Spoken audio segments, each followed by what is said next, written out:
அனைவருக்கும் வணக்கம். நான் சோதரர் தமிழரசன் பேசுகிறேன். இன்றைக்கி நம்ம இந்த பதிவில் பார்க்க போகிற தலைப்பு ஜூன் மாத ராசி பலன் 2024 மீனராசி காலபுருஷ தத்துவப்படி 12ஆம் ராசியான மீனராசி நேயர்களுக்கு இந்த மாதம் எப்படி இருக்குன்னு இந்த பதிவில் டீட்டெயிலாக தெளிவாக பார்க்கலாம். அதுக்கு முன்னாடி இந்த சேனல் ஃபஸ்ட் டைம் பார்க்குறவங்களா இருந்தீங்கன்னா சப்ஸ்கிரைப் பண்ணிக்கோங்க, பெல் பட்டனை கிளிக் பண்ணிக்கோங்க, ஆளுங்கிற ஆப்ஷன் இருக்கும் அதையும் சூஸ் பண்ணிக்கோங்க. அப்போ தான் நாங்கள் போடுற பதிவுகள் எல்லாமே உங்களை வந்து சேரும். உங்கள் ராசி அதிபதி குரு 3ஆம் இடத்துல சுக்கிரனோட வீட்டில் சுக்கிரனோட சேர்ந்து சஞ்சரிச்சுருக்காங்க. உங்கள் ராசியில் ராகு 7ஆம் இடத்துல கேது இருக்காங்க. இந்த மாதம் சுக்கிரனோட பயிற்சி உங்கள் ராசிக்கு 3ஆம் இடத்துல இருக்க சுக்கிரன் 4ஆம் இடத்துக்கு போயிடுவார். 12ஆம் தேதி ஜூன் 12ஆம் தேதி சுக்கிரனோட பயிற்சி நடக்கும். 15ஆம் தேதி சூரியன் மற்றும் புதனோட பயிற்சி நடக்கும். இப்போ 12ல் சனி இருக்கார். உங்களுக்கு 7.5 சனி போயிட்டுருக்குங்க. விரைய சனியில் இருக்கீங்க. ஏகப்பட்ட விரயங்கள் இப்போ பண்ணிகிட்ருக்கீங்க. நிறைய செலவு மேலே செலவாக தான் உங்கள் வாழ்க்கை போயிட்டுருக்கு. பணத்தை வந்து சேஃப்டி பண்ண முடியல, சேமிப்பு பண்ண முடியல. பணம் வர்றது போகிறதுக்கும் அப்படியே உங்களுக்கு சரியாக இருக்குது. ஒரு சில பேருக்கு வர்றதும் போகிறதுமே தெரியல. பணம் வருதுங்க சார், அப்படியே போயிடுது. பணத்தை சேஃப்டியே பண்ண முடியல. கடன் அடைக்கிறோம், லோன் கட்டிகிட்டு இருக்கிறோம், டியூ போயிட்டுருக்கு, இஎம்ஐ பிரச்சனை, கிரெடிட் கார்டு பிரச்சனை, இந்த மாதிரி ஒவ்வொருத்தரும் ஒவ்வொரு விதமாக சொல்லிகிட்டு இருக்காங்க. இதுக்கெல்லாம் காரணம் 7.5 சனி தான், விரைய சனி தான். விரைய சனியிலும் போது விரயங்கள் கண்டிப்பாக இருக்க தாங்க செய்யும். விரயங்கள் இருக்கும்.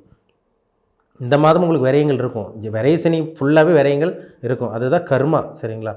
சஞ்சித கர்மம், பிராப்த கர்மம், கிரியமான கர்மம், இந்த 3 கர்மம் செயல்படுத்தக்கூடிய கிரகம் சனி. அப்போ 7.5 சனியில் இந்த மாதிரி விஷயங்கள்லாம் நடக்க தான் செய்யும். விரயங்கள் எல்லாம் இருக்க தான் செய்யும். இப்போ ராசியில் ராகு இருக்கார். யாரையும் நம்பாதீங்க இந்த மாதம். சரிங்களா? ராசியில் ராகு இருக்கனால யாரையும் நம்பாதீங்க. விட்டு கொடுத்துப்பாங்க, அட்ஜஸ்ட் பண்ணி போங்க. கோவம் வரும், தேவையில்லாமல் கோவப்படுவீங்க, பிடிவாதம் படுவீங்க. பிடிவாத குணமெல்லாம் இந்த மாதம் உங்களுக்கு இருக்கும்.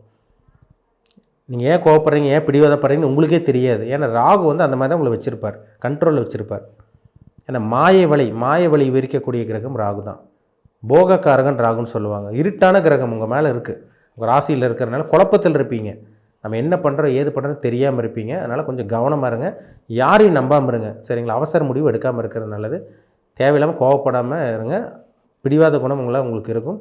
விட்டு கொடுத்து அட்ஜஸ்ட் பண்ணி போகிறது ரொம்ப ரொம்ப நல்லது. சரிங்களா? உங்கள் ராசிக்கு வந்து 2ஆம் அதிபதி 2ஆம் இடத்துக்கு வந்துட்டார். இந்த மாதம் பணம் வரும் உங்களுக்கு. 2ஆம் அதிபதி 2ஆம் இடத்துல இருக்கனால பணப்புழக்கம் இருக்கும். சரிங்களா? பணம் வரும், அதில் சந்தேகமே கிடையாது. 3ஆம் இடத்துக்கு வந்து பாருங்கள், 3ஆம் இடத்துக்கு குரு. 3ஆம் இடத்துல குரு, சுக்கிரன், சூரியன், புதன், இந்த 4 கிரகங்களும் இந்த 3ஆம் இடத்துல இருக்காங்க. 12ஆம் தேதி சுக்கிரனோட பயிற்சி, 15ஆம் தேதி புதனோட பயிற்சி நடக்கும். அப்போ முயற்சி ஸ்தானத்தில் உங்கள் ராசி அதிபதி இருக்கார். முயற்சி பண்ணுவீங்க, விடாமல் முயற்சி பண்ணுவீங்க. சொந்த தொழில் ஆரம்பிக்கிறதுக்காக, பிஸ்னஸ் பண்ணுறதுக்காக, அதேமாதிரி வேலை விஷயங்களுக்காக, இடமாற்றத்துக்காக ஏதோ ஒன்று முயற்சி பண்ணுவீங்க. ஆனால் இந்த மாதிரி இடமாற்றம் உங்களுக்கு நல்லா இருக்குது. இடமாற்றம்னா வந்து பார்த்திங்கன்னா, ஒரு சில பேர் வேலை மாற்றக்கூடிய அந்த அமைப்பு இருக்குது. ஒரு சில பேருக்கு, ஒரு சில பேர் வீட்டிலிருந்து இன்னொரு வீட்டுக்கு போகக்கூடிய அந்த அமைப்பு இருக்குது. இதெல்லாமே உங்களுக்கு சாதகமாக இருக்குது. சரிங்களா? 4ஆம் அதிபதி 4ஆம் இடத்துக்கு வந்துடுறதுனால அம்மாவோட உடல் ஆரோக்கியம் நல்லாயிருக்கும். இந்த மாதம் படிக்கக்கூடிய மாணவருக்கு நல்லாயிருக்கும். பிஸ்னஸ் பண்ணிகிட்டு இருக்கவங்களுக்கு இந்த மாதம் அற்புதமாக இருக்கும். நிறைய லாபங்கள் கிடைக்கும். பணம் வரும், லாபங்கள் கிடைக்கும். அதுக்கு தகுந்த மாதிரி செலவு உங்களுக்கு இருக்கும். சரிங்களா? இப்போ 4ஆம் அதிபதி 4ஆம் இடத்துல இருக்கிறனால அவர் சொந்த வீட்டுக்கு வரனால இந்த மாதம் வீடு வாங்கலாமா, நிலம் வாங்கலாமான்னு ஒரு சில பேர் சந்தேகம் இருக்குது. இந்த மாதம் நீங்கள் வீடு வாங்கக்கூடிய இந்த அமைப்பு நல்லா இருக்குங்க. நிலமும் வாங்கலாம். ஏதோ ஒன்று விரையும். விரைய சனின்னா என்ன, ஏதோ ஒரு விரையும் பண்ணுங்கள். இப்போ பணத்தெல்லாம் சேஃப்டி பண்ணிகிட்டு இருக்கவங்களுக்கெல்லாம் பாருங்கள், மருத்துவ செலவு வந்துருச்சு. மீனராசி நேயர்கள் வந்து பாருங்கள், ஒரு சில பேரில் பணத்தை சேர்த்து வச்சுட்டே இருந்தாங்க.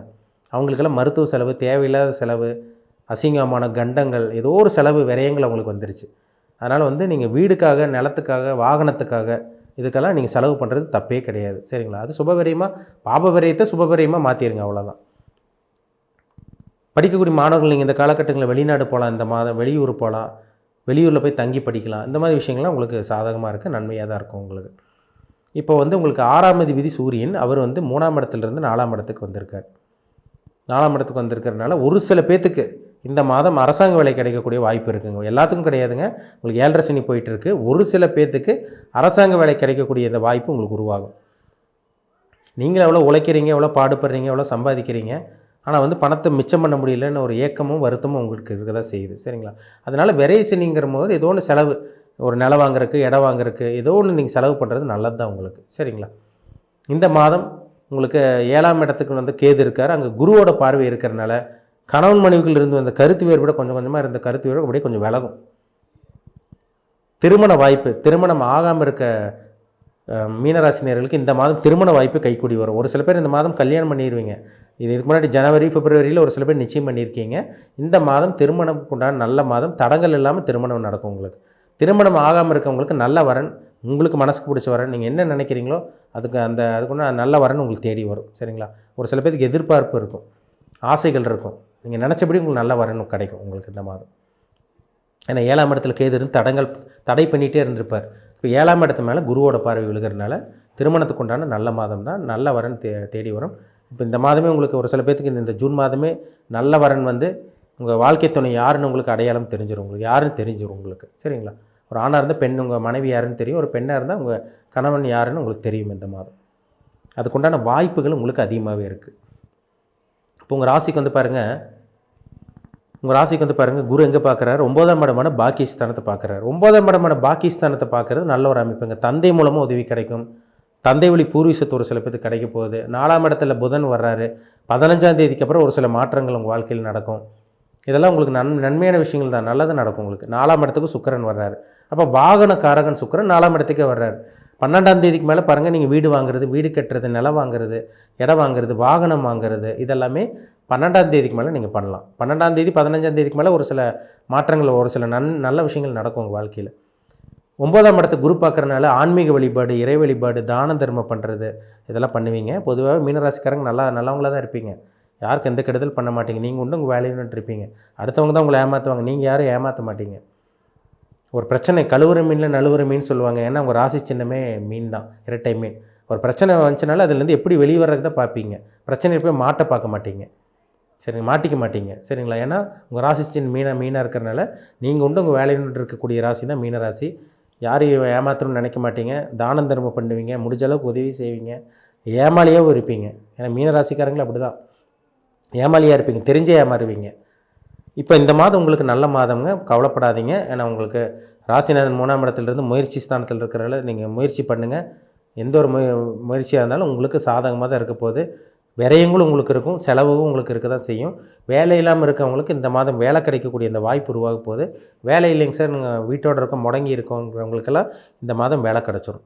சொந்த தொழில் பண்ணிகிட்டு இருக்கவங்களுக்கு நல்லாயிருக்கும். ஏன்னா உங்களுக்கு வந்து பாருங்கள், 11ஆம் இடமான லாபஸ்தானத்தை குரு பார்க்குறாரு மகர ராசியில். எப்படி லாபங்கள் கிடைக்கும், அதுக்கு தகுந்த மாதிரி விரயங்களும் உங்களுக்கு 12 இருக்க சனி ஏற்படுத்தி கொடுப்பார்.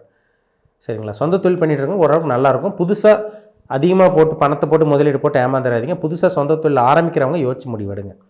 ஏன்னா அடுத்த வருஷம் உங்களுக்கு ஜென்மசனி நடக்கும். அந்த காலகட்டங்களில் மன அழுத்தம் வரும்.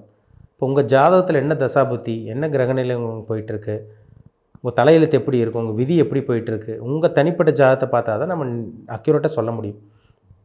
ஒரு தனி மனிதனுடைய ஜாதகம் ரொம்ப முக்கியம். இப்போ உங்களுக்கு 7.5 சனி போயிட்டுருக்கு. இந்த 7.5 சனி என்ன பண்ணலாம், என்ன பண்ணக்கூடாது, எப்படி இருக்கலாம், எப்படி இருக்கக்கூடாது, உங்களுக்கு சாதகமாக இருக்குமா, பாதகமாக இருக்குமா, உங்கள் தனிப்பட்ட ஜாதகத்தில் என்ன தசாபுத்தி போகுது, என்ன கிரகநிலைகளை உங்களை இயக்கிட்டு இருக்காங்க, என்ன கிரகத்தோட தாக்கத்தில் இம்பேக்டில் இருக்கீங்க, இப்போ இருக்கீங்க, உங்கள் வயசு என்ன ஏஜில் இருக்கீங்க, நடக்கக்கூடிய கிரகங்கள் வந்து பார்த்திங்கன்னா அந்த கிரகங்கள் லக்ன சுபர்களா, லக்ன பாவ கிரகமாக.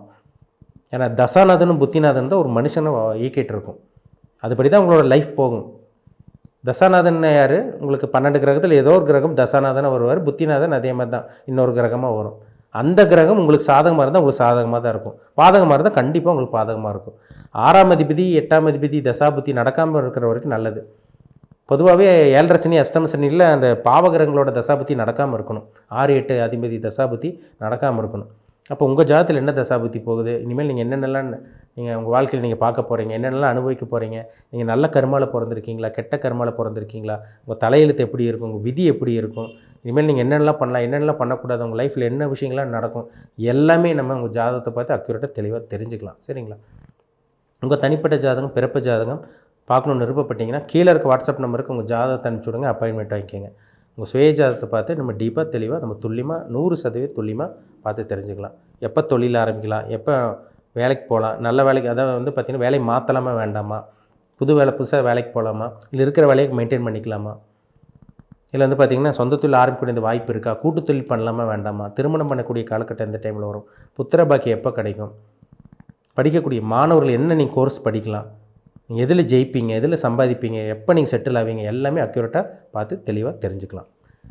மீண்டும் அடுத்த பதிவில் சந்திக்கும் வரை உங்களிடமிருந்து விடைபெறுவது உங்கள் ஜோதிடர் தமிழரசன். இந்த சேனல் பிடிச்சிருந்தா உங்கள் நண்பருக்கு உறவினருக்கும் ஷேர் பண்ணுங்கள், லைக் பண்ணுங்கள், சப்ஸ்கிரைப் பண்ணுங்கள், பெல் பட்டனை கிளிக் பண்ணிக்கோங்க.